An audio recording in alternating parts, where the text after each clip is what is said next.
Example some 3.1 தந்தையின் வயது மகனின் வயதை போல் 6 மடங்கு ஆகும்னு சொல்கிறாங்க. 6 வருடங்களுக்கு பிறகு தந்தையின் வயதானது மகனின் வயதை போல் 4 மடங்கு அதிகமெனில் தந்தை மற்றும் மகனின் தற்போதைய வயது காணுங்கன்னு சொல்கிறாங்க. இல்லை தற்போதைய தந்தையின் வயதை நம்ம எக்ஸ்ன்னு வச்சுக்க போகிறோம். மகனின் வயதை அதாவது ப்ரெசண்ட்டில் இருக்கிற மகனின் வயதை வந்து ஒய்ன்னு வச்சுக்க போகிறோம். சரிங்களா? அதாவது தற்போதைய வயது எக்ஸு, தற்போதைய இது வந்து என்னது தந்தை, இது மகன். சரிங்களா? இப்போ என்ன செய்ய போகிறோம், இந்த கொஷினில் கொடுத்துருக்கிறது நம்ம எழுதலாமா? தந்தையின் வயது, தந்தையின் வயது என்னது எக்ஸு ஈக்குவல் டு மகனின் வயதை போல் 6 மடங்கு. மகனின் வயதை நம்ம என்ன செஞ்சுருக்கோம், ஒய்ன்னு வச்சுக்கிறோம். அதை விட 6 மடங்குன்னு சொல்கிறாங்களா, அப்போ 6i. அப்போ இது ஒரு ஈக்குவேஷன். இதை நம்ம என்ன செய்யலாம், எலிமினேஷன் மெத்தடுக்காக இந்த 6y எங்கிட்டு கொண்டு வந்துட்டோம்னா எக்ஸ் ஈக்குவல் டு எக்ஸு, இந்த 6y எங்கிட்ட வந்துச்சுன்னா -6y ஈக்குவல் டு 0 ஆயிரும். அப்போ இது ஃபஸ்ட் ஈக்குவேஷன். ஓகேவா? ரெண்டாவது அடுத்த என்ன க்ளூ கொடுத்துருக்கோம், 6 வருடங்களுக்கு பிறகுன்னு சொல்கிறான். அப்போ தற்போதைய வயது எக்ஸா, இதில் இன்னும் ஒரு 6 வருஷம் ஆட் பண்ணிக்கலாமா? 6 வருஷம் கழிச்சு அப்போனா எக்ஸு தற்போதைய வயது எக்ஸு, இன்னும் ஒரு 6 வருஷம்னா +6. அதே போல் ஒய் அதில் இன்னும் ஒரு 6 வருஷம் ஆட் பண்ணிக்கலாம் மகனோட வயசு. இது எப்படி இருக்கும்னா 6 வருஷம் கழிச்சு எப்படி சொல்கிறேன், 6 வருடங்களுக்கு பிறகு, அதாவது 6 வருடங்களுக்கு பிறகு தந்தையின் வயதானது மகனின் வயதை போல், இது மகனோட 6 வருஷம் கழிச்சு உள்ள வயசா எப்படி இருக்கும், 4 மடங்கு கூட வரும்னு சொல்கிறாங்க. இப்போ இதை அவ்வளோதான் க்ளூ, இது முடிஞ்சிருச்சு.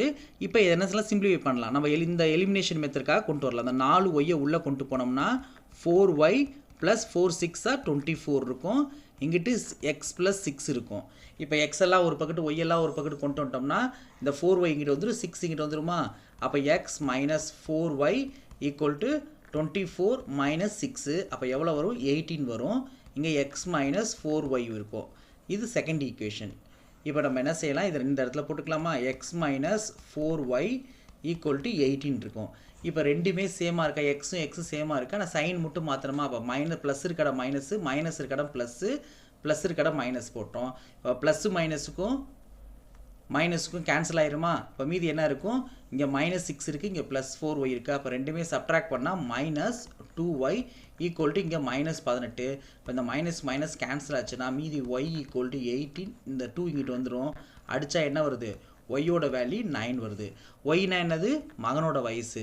அப்போ அப்பாவோட வயசு என்ன இருக்கும், எக்ஸ் ஈக்குவல் டு 6x இதில் சப்ஜெக்ட் பண்ணால் எக்ஸ் ஈக்குவல் டு 6 × 9 எவ்வளோ, 6 × 9 54. அப்போ அப்பாவோட வயசு எவ்வளோ, 54. மகனோட வயசு எவ்வளோ, 9. இதை புக்கில் கொடுத்துருக்க மாதிரி சப்ஸ்டியூஷன் மெத்தட்லையும் போடலாம்.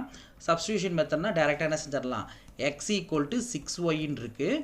இங்கே இன்னொரு ஈக்குவேஷனாக என்ன கொடுத்துருக்கோம், ரெண்டாவது equation X + 6 equal to 4 × y + 6ன்னு இருக்குது. இப்போ இந்த எக்ஸோட வேல்யூ இதை தூக்கி இதில் போய் சப்ஸ்டியூட் பண்ணோம்னா என்ன வரும், 6y + 6 ஈக்குவல் டு இந்த 4y உள்ளே கொண்டு போயிடலாமா? அப்போ 4y + 24ன்னு வரும். இப்போ என்ன செய்யலாம், y எல்லாம் ஒரு பக்கெட்டு கொண்டு வந்துட்டா 6y, இந்த 4y கிட்ட வந்துச்சுன்னா -4y மாறிடும். அதே மாதிரி 6 அங்கிட்டு கொண்டு போயிட்டா -6 மாறிடும். இப்போ என்ன வரும், 18. 6yல 4y போச்சுன்னா 2y. இப்போ 1 2s are 2, 9 2s are 18. இப்போ y கிடச்சிருச்சா? இந்த ஒய்யை தூக்கிட்டு போய் இதில் சப்ஜெக்ட் பண்ணோம்னா நம்மளுக்கு எக்ஸோட வேல்யூ கிடச்சிரும். அப்போ எக்ஸ் ஈக்குவல் டு எவ்வளோ வருது, 6 × 9 54. அப்போ எக்ஸுங்கிறது என்னது, அப்பாவோட தற்போதைய வயது, ஒய்ங்கிறது மகனோட தற்போதைய வயது. இது ஆக்சுவலாக இந்த மெத்தட் என்னது, சப்ஸ்டியூஷன் மெத்தட், பிரதியிடல் முறை. 9th நம்ம படிச்சிருப்போம். மேலே போட்டிருக்கிறது எலிமினேஷன் மெத்தட், நீக்கல் முறை.